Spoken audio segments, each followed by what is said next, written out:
নকশি কাঁথার মতো বিচিত্র এক পৃথিবী ছিল আমাদের শৈশবে। এখনো পায়ের তলায় পৃথিবীর মাটি, চারিদিকে গাছপালা, মাথার উপরে আকাশ। বুক ভরে শ্বাস টেনে দেখি, না, শীতের সকালে কুয়াশায় ভেজা বাগান থেকে যে বন্য গন্ধটি পাওয়া যেত, তার পাওয়া যায় না।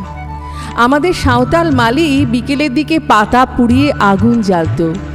সেই গন্ধ কতবার আমাকে ভিন্ন এক জন্মের স্মৃতির দিকে টেনে নিয়ে গেছে। আর মনে আছে মায়ের গায়ের ঘ্রাণ। সে গন্ধে ঘুমের ভেতরেও টের পেতাম মা অনেক রাতে বিছানায় এলো। মার দিকে পাশ ফিরে শুতাম ঠিক। মনে পড়ে নতুন ক্লাসে উঠে নতুন বই পেতাম ফি বছর। কি সুঘ্রাণ ছিল সেই নতুন বইয়ের পাতায়। কি ছিল, কি থাকে মানুষের শৈশবে।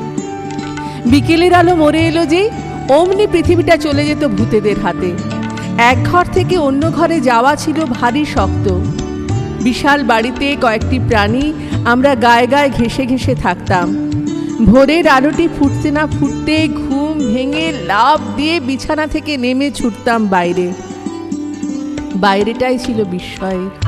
সূর্য উঠছে, আকাশটা নীল, গাছপালা সবুজ, সব ঠিক আগের দিনের মতোই। তবু অবাক হয়ে দেখতাম, মনে হতো গতকাল ঠিক এরকম দেখিনি তো। সেই আনন্দিত ছেলেবেলায় একটা দুঃখের ঘটনা ঘটে গেল। আমার ছোট কাকা মৃত্যুশয্যায়। মাত্র 1.5 বছর আগে কাকিমা এসেছেন ঘরে। একটা ফুটফুটে মেয়েও হয়েছে। সে তখন হাত পা নেড়ে উপুড় হয়, কত আহ্লাদের শব্দ করে। তবু বউ মেয়ে রেখে ছোট কাকার মরণ ঘনিয়ে এলো। বিকেলে শ্বাস উঠে গেছে। দাদু তখন বাইরের বারান্দায় বসে আছেন। ভিতর বাড়িতে কান্নার শব্দ উঠছে। বাবার জ্যাঠামশাইরা এসে দাদুকে ডাকলেন, আসুন, প্রিয়নাথকে একবার দেখবেন না। দাদু খড়মের শব্দ তুলে ভিতর বাড়িতে এলেন। তার মুখখানা একটু ভার দেখাচ্ছিল, আর কিছু না। ছোট কাকা তখন বড় বড় চোখে চারদিকে তাকাচ্ছেন, কাকে যেন খুঁজছেন, কি যেন খুঁজে পাচ্ছেন না। বারবার বলছেন, তোমরা সব চুপ করে আছো কেন? কিছু বলো, আমাকে কিছু বলো, আমার কষ্ট ভুলিয়ে দাও। আমি এই বয়সে কেন সবাইকে ছেড়ে যাচ্ছি? আমার মেয়ে রইল, আমার বউ রইল, আমার এই কষ্টের সময় কেউ কি কোনো সুখের কথা বলতে পারো না? কেউ কিছু বলতে পারে না। সকলেরই মুখ কাঁপে।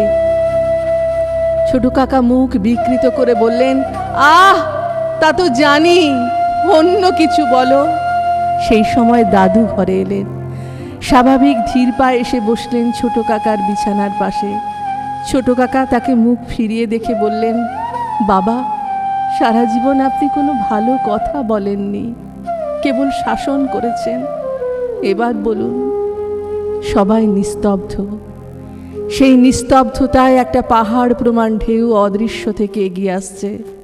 ছোট কাকাকে জীবনের তীরভূমি থেকে অথই অন্ধকারের দিকে নিয়ে যাবে বলে ঢেউটা আসছে, আসছে, আর সময় নেই। দাদু একটু ঝুঁকে শান্তস্বরে বললেন, প্রিয়নাথ, আবার দেখা হবে। কি ছিল সেই কথায়? কিছুই না। অতিথি অভ্যাগতকে বিদায় দেওয়ার সময় মানুষ যেমন বলে, তেমনি সাধারণভাবে বলা। তবু সেই কথা শুনে ছোট কাকার মুখ আনন্দে উদ্ভাসিত হয়ে উঠল। তিনি শান্তভাবে চোখ বুজলেন, ঘুমিয়ে পড়লেন। বুকের মধ্যে শৈশবের একটি কথা তীরের মতো বিঁধে থরথর করে কাঁপছে আজও। সেই অমোঘ ঢেউটিকে যখনই প্রত্যক্ষ করি, তখনই বুকের মধ্যে এই কথাটি কেঁপে ওঠে। শৈশবের সব শব্দ, স্পর্শ ও ঘ্রাণ ফিরিয়ে আনে। মায়ের গায়ের ঘ্রাণ পেয়ে যেমন ছেলেবেলায় পাশ ফিরতাম, তেমনি আজও পৃথিবীর দিকে পাশ ফিরে শুই। মনে হয় আবার আমাদের দেখা হবে, দেখা হবে।